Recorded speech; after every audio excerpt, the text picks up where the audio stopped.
So good morning, everybody. Thank you for coming. I really appreciate it. I'm going to take you through a little journey of a few things and why it's important to care about sharing in a very good manner. And also why I find it very troublesome that a lot of vendors or even countries don't have the capability to share in an adequate manner about actual threats that occur in the world. So I don't like to describe myself with a lot of certs, but I do enjoy the digital rock star lifestyle of getting a tan from fluorescent lighting. And that's my background. So when we originally thought about this whole idea of connectivity, it sounded great. Many times when we connect things, it's functionality over security. We got to get things done. Business people, hey, guess what? We need this product out. We need to have people connect to it. It's a database. That's fine. Unfortunately, things have changed over the years. And I do like to stress that the internet was never designed for business. Never. Its original intention had nothing to do with business. So now that we're in this world where we are very much interconnected, we are faced with the challenges of, since the internet was not meant for business, many of the protocols are not meant to be secure, so they leak. Applications leak. There are challenges if you're a developer and you've got a project manager who doesn't understand the value of putting forward a budget and time for you to actually test at a basic level. It doesn't get tested. My husband is actually a developer, a .NET developer, and that's one of his challenges wherever he has worked. He does, married to me, want to do things about securing his code, but when it comes down to time and budget, he's pushed back. And it's a very common thing. And the thing is that a lot of these things leak, and we know that they leak, and there's always going to be a vulnerability in things. But how do you bring it up properly? And how do you share the information?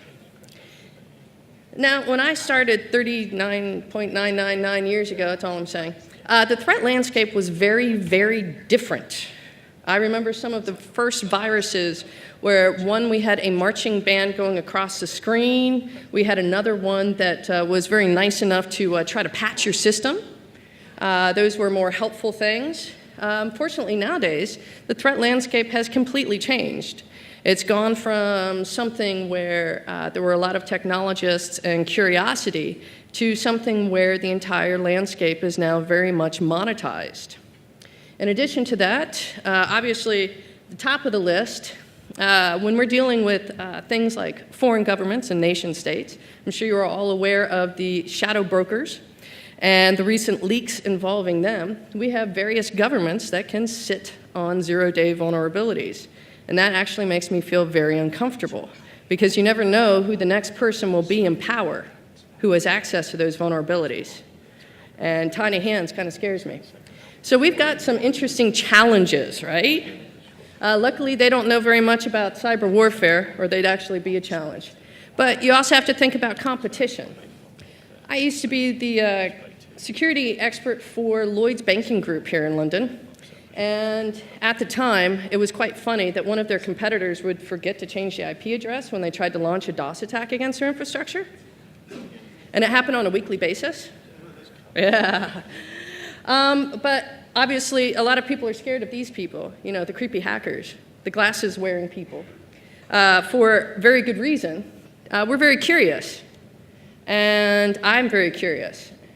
And unfortunately, our curiosity can sometimes cause harm, but at the same time, our curiosity can expose us to information that maybe we shouldn't have, or it was not intended. So here comes the challenge of trying to share that information appropriately if you happen to find information like that. So if we take a look at any sort of information, intelligence, if you want to call it that word, that you would have to share. You find an issue with the vendor, you find an issue with the protocol, you find an issue with a government website. How you share and what type of information you would need to share. And this becomes challenging because if you're not an Intel expert and you're just a security researcher who loves to make and break things, This is a completely different world of how you have to report information. At the same time, if you want to report this type of information to, say, a national level cert, not that the UK has one anymore, but I deal a lot with the Dutch cert. And they don't actually have a proper reporting structure of what is required, unlike US cert where they actually have a format because it's been well established. So you're kind of left floundering as to what exactly they would need if you're not familiar with this type of stuff. Now, there are other ways to share that I actually prefer if you're not familiar with dealing with law enforcement or certs, or you don't want to get tied up with that. Now, here in Europe, you happen to have what I would say the best cert I've ever run into in Europe, and that is the Luxembourg cert. It is Luxembourgish cert, security with a smile. That's what the circle part means. They actually set up this thing called the Malware Information Sharing Platform, where you do not have to be a cert to be a junior member. They have a virtual machine, and what it contains is the newest and greatest TLP white hashes of malware that is coming from all of the certs, both public and private, who happen to be members. And that's very, very helpful for a smaller organization that doesn't have an Aramco budget. And you can also submit as a private party to this by doing it. I find it quite helpful. Obviously, post things, you can share some information up with VirusTotal, for example, if you happen to find some dodginess. And you know it's quite dodgy, and you can go ahead and upload or send a URL link or something for them to go ahead and scan. But there are methods outside of getting involved with law enforcement or national level certs where you can actually try to share some of this information in an adequate manner. And there's even other parts, like in Stack Exchange, and then there's another sharing platform, 4D5A, off of Slack, that also contains some of this information. So we've got a lot of challenges. That's not a really good picture. That's a poor cat. I wouldn't want to be that cat. So we've got all these challenges, right? Number one, I would say ego is a big one. If you are trying to report something to a vendor, many times they don't really want to know that their baby is ugly. I ran into this situation last Tuesday when I did a presentation at a bank, and I showed them, you'll actually see on the slides, that they had been compromised. And their security person was like, oh, all right, well, nice to meet you. I got another meeting. So there's some challenges, because he didn't want to know that his baby was ugly. Vendors, sometimes they don't have a good mechanism to report, or sometimes you might face getting sued, like an AT&T issue over in the United States. They're more litigious than they are in Europe. You might have some sort of liability issues, or you might not want to be that poor security researcher here in the UK, of whom I will not mention his name, that helped with the WannaCry issue, and all of the British media went into his private business and he had to move. Does anybody want that situation? Because I don't. I can't afford to move. I live in Amsterdam. It's too expensive. And this is one of my favorites, too much stuff to report. I have so much stuff, and there is just not enough time in the day to actually report all of these issues. So it can be very overwhelming. And I definitely do not report to certain governments now that I know that can stockpile legally, because I feel very uncomfortable with that. So there are a lot of challenges. So moving forward to today, I love OWASP. OWASP is a great organization. And this year, they went ahead and updated the OWASP Top 10 for 2017 with some new additions. And A4, they merged a category. A7 is a very general one of they didn't put enough attack protection up. And welcome to Web 2.0. It's all controlled by APIs. And very frequently, APIs are not secured very well, which can lead to all sorts of naughtiness.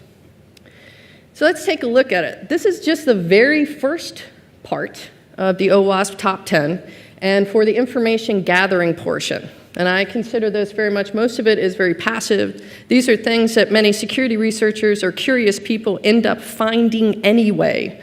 They're not directly attacking a machine, but they're finding information in different ways that, say, the web developer or company didn't intend on. So the reason why A1 injection is still high, obviously I changed this because this was actually from a bank, and this was their URL that's been sanitized. And we still have a lot of problems. And for here, that's an account number. That's a problem, right? Now, when I discussed it with this particular bank, although they're in the Netherlands, and it's a requirement in the Netherlands if you're a company of a certain size, that you have to have a responsible disclosure program. It's a law. They actually don't have a secure, adequate one, because it's also the law in the Netherlands that in order to report a vulnerability, it has to be in a secure manner, or you could be liable. So I have to be able to email them or send information in a secure manner, and they don't actually have one. They just have plain text email. So it was only because I was in the bank doing a presentation that I could show them this. That was the only method. So A2, pretty groovy. This is also from part of the bank. Things like expired certificates from 11 years, 3 months ago, and VeriSign True test. It's a little blurry for obvious reasons. They were using a test certificate that was only meant for tests that showed on the certificate, right? Again, I had great difficulty trying to tell them this because I'm also a customer of this bank, so I brought that up too. That was a problem. But these things are still out there. And how do you communicate it effectively? I'm not going to go to the police and tell them that. I mean, it's not appropriate. And unfortunately, the UK doesn't have a cert, but it's also not a thing that you would give to, say, a cert because it doesn't really involve them. So you're really depending on, say, the bank in this case to step up. And it's a big problem. So I just changed around what the actual search parameters are, but I did this last week just to try to show a graphic. And these are just very general expired SSL certs, whether it's on web or it's on mail services or whatever, just a very widespread. And there's immediately showing almost 4 million out there. So it isn't a unique problem. But when I said that sometimes there's too much to report, I can't report all that. That's craziness. That's just absolute craziness. So there's a lot of issues that we still have. A3, I like this one. I have not been able to contact this organization either. They told me to fill out a help desk ticket, and I'm not a customer. So I don't know how I'm going to fill out a support ticket for them. But they are running a stored cross-site scripting in the comments going to Russia. That's a Windows XP for the key boot INI all the way down, and the attacker actually hard-coded the username in, so you know exactly who it is. Isn't that nice? It also ties to a Yandex email account. But again, I haven't been able to contact them, so I've been trying Twitter. That's really depressing, by the way. So there's a lot of problems. A4, this one also discovered last week. I will tell you that the company rhymes with Misco. This is one of two, and I have not been able to adequately contact them. They only have a clear text method, and this is not included on their paid bug bounty program. It's outside, so I literally have no way to securely contact them, except if I try to get them to follow me on Twitter. That's really depressing. It's just so depressing. This is a very common one, and I like to point this one out because this is post-breach. And one of the top ways that I find leaky things is by a misconfiguration. Here we have the Democratic National Party, right? Here's a VPN, right? I actually tried contacting them too. They don't have a responsible disclosure. Fax, yeah. I'm going to have to fax them because it's really depressing. This is one of the worst ones that I found 2 weeks ago. This is a European police officer that works for a European international agency that allows me to screenshot their desktop. And here's an active police investigation, cash investigation for bribery. On this other side, you can't see, it's actually the police officer's schedule. I tried to contact that country's CERT, but I actually got no response, even though it's a European cert, because I thought it was pretty important that I blurred out the pictures, obviously, but to be able to tag into an active police officer's computer, see their schedule, and see an active investigation with an undercover officer. Unfortunately, like I said, I've gotten no response from that cert. Trump Towers, because I can't just show the Democratic National Party without going on the other side, right? So, they got fined because they were running some weak stuff in the United States, in the state of New York last year for 50 grand. So I was given a pen test course, and it was late at night, and I had a friend from Eastern Europe tell me about the debate before the presidential election, something about a 400-pound hacker. I thought at first he was calling me a 400-pound hacker. I was like, dude, I'm not that fat. I mean, seriously, I'm a bit chunky, but I'm not 400 pounds. So he then explained, and I go, give me a few minutes. And within 4 minutes, I found that. And then I double-checked that I can still connect the day before yesterday. I use FileZilla 0.9.39 beta in my pen test course, installed on a Windows XP. On the back end, because you can actually telnet to it, there's other services behind it, and it connects directly to their POS system. I tried to contact them, also by Twitter. I didn't get a response. I didn't know way to contact them. So anyway, there's a lot of issues. I mean, here's an organization between them, the DNC, well, especially Trump Towers. They should have the money to be able to have this kind of stuff. They should have some sort of responsible disclosure. I can't go to the Canadian police for this. What is the Canadian CERT going to do? It's a private business. So I'm left to, hey, you know, you got a problem. Your customers who pay a lot of money for those hotel rooms, or people who have actually bought condos in this thing. And the payment system is exposed using a very weak, old, exploitable FTP version. Twitter doesn't work in telling people most of the time. And because we're in Web 2.0, this is an unprotected API. You can crawl up and down the users. I can see rewards, goals for this particular membership. It's a very, very large, what is it, multimedia platform with membership videos and all sorts of things. This is just crawling using the next user in the API. It seems that also somebody has already been taking advantage of it, and inside the data machine, they're selling cheats and wares. Again, I've been trying to contact this company. I'm not filling out a help desk ticket. That's crazy. So there's some issues out there, and we still have the same issues, which is kind of depressing. Also, it keeps us employed, so you got to look at it from both sides of the coin. But there's got to be a way that we can more effectively say, hey, you know, company X, bank X, whatever X, you have a problem. Here's the information, and it shouldn't be in a super formalized manner and in a way that exposes a security researcher or private individual to media or any other type of public view. Because sometimes we don't want to be in the public view. So unfortunately, this is now the leak economy. Who has Bitcoins? Anyone? Bitcoins? Yeah, you're buying the drinks tonight. So leaks are now a big business. And there's also now two sides of the coin. You've got security vendors who charge a lot of money for all sorts of indications of compromise, intelligence, things like lists of phishing sites or compromise sites or whatever. So the leakers and the criminals are feeding the vendor economy as well. So it's going back and forth. It's a very interesting dynamic. I would say it's the modern form of big data, I hate that word, gossip at a very large scale. And it's very difficult to try to stay ahead because there's a lot of things connected, a lot of people connected, a lot of different systems, a lot of complexity, and a lot of variables. It's a lot. It's even a mouthful for me to say. So this is the bank. Of course, I sanitized it. Mail server, Extreme Rat. Port 80 and the client's login over 443. And again, I had a great difficulty. They still haven't taken it down, by the way.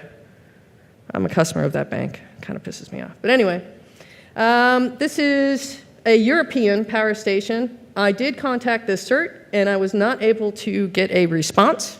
It's running its Modbus. That is an ICS protocol. That's ABB, the vendor attached to it, with the exact version and when it was last updated for the firmware. And that is Extreme Rat.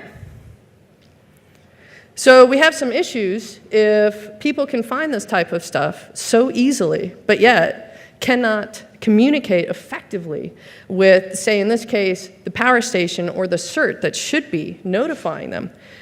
And it's very unfortunate. So we're going to continue to have leaks.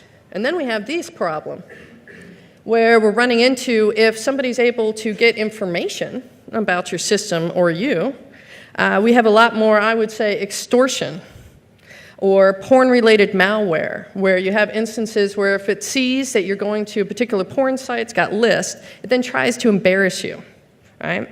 So then you end up paying a small fee.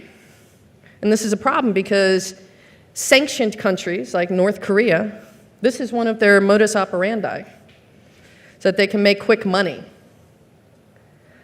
And data is valuable.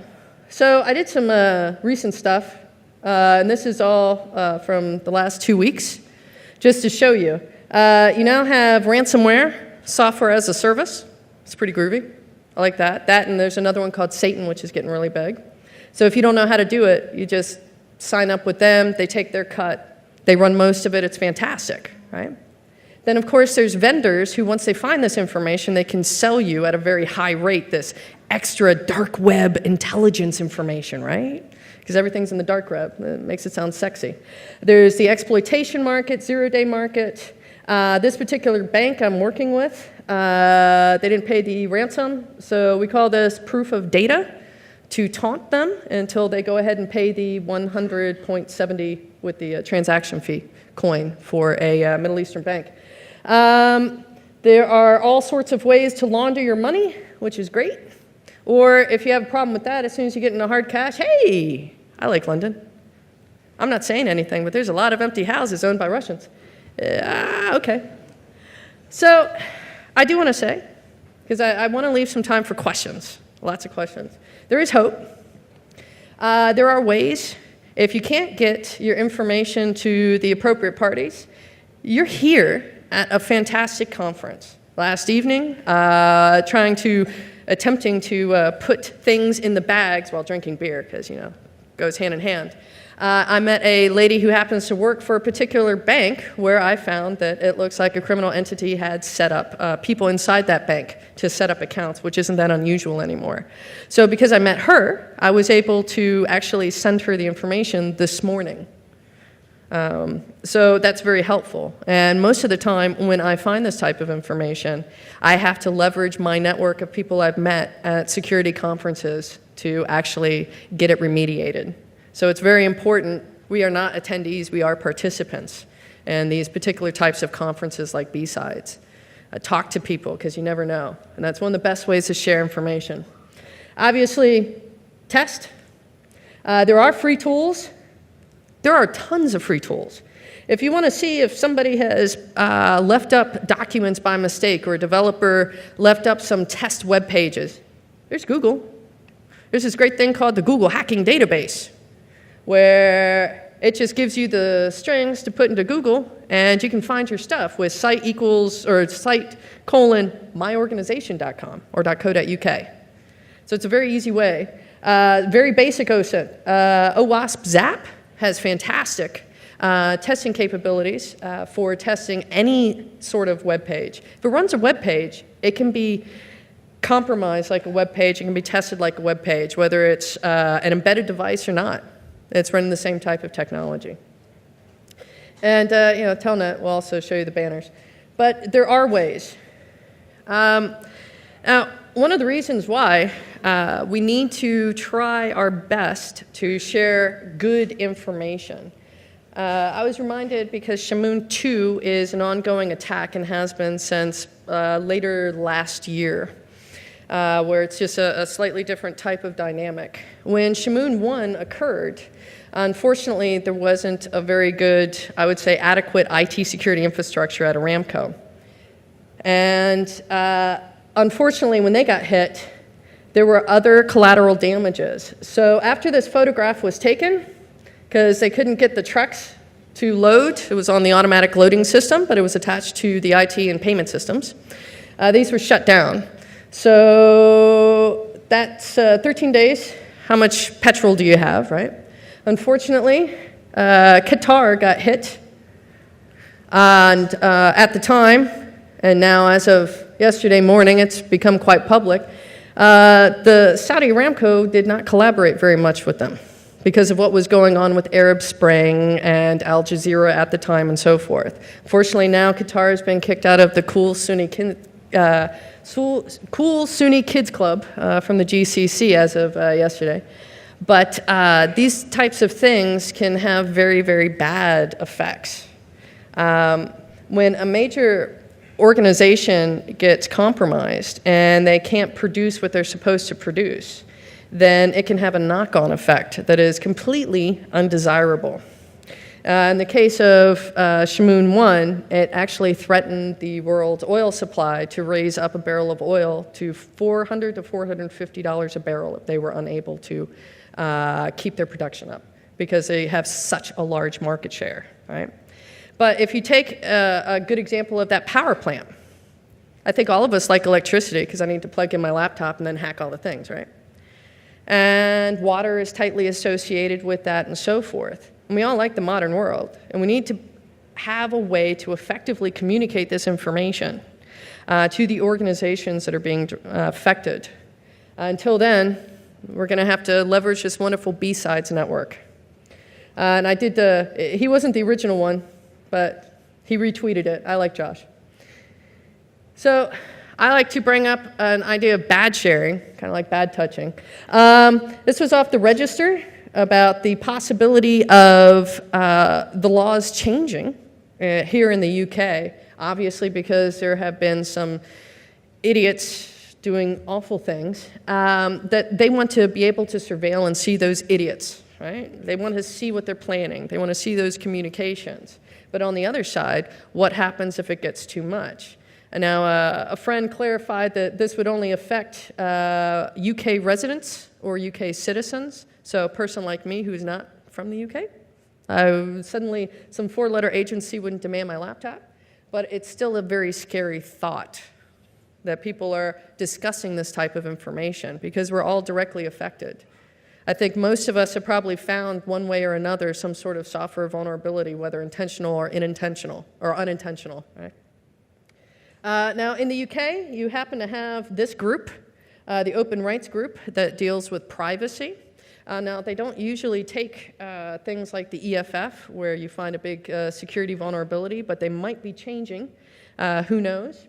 In the Netherlands, we do have an organization like the EFF, and it's called Bits of Freedom. So if you happen to be in the Benelux region, you can contact them if you're afraid to contact, say, a vendor or a CERT or law enforcement directly, and they will try to anonymize your information.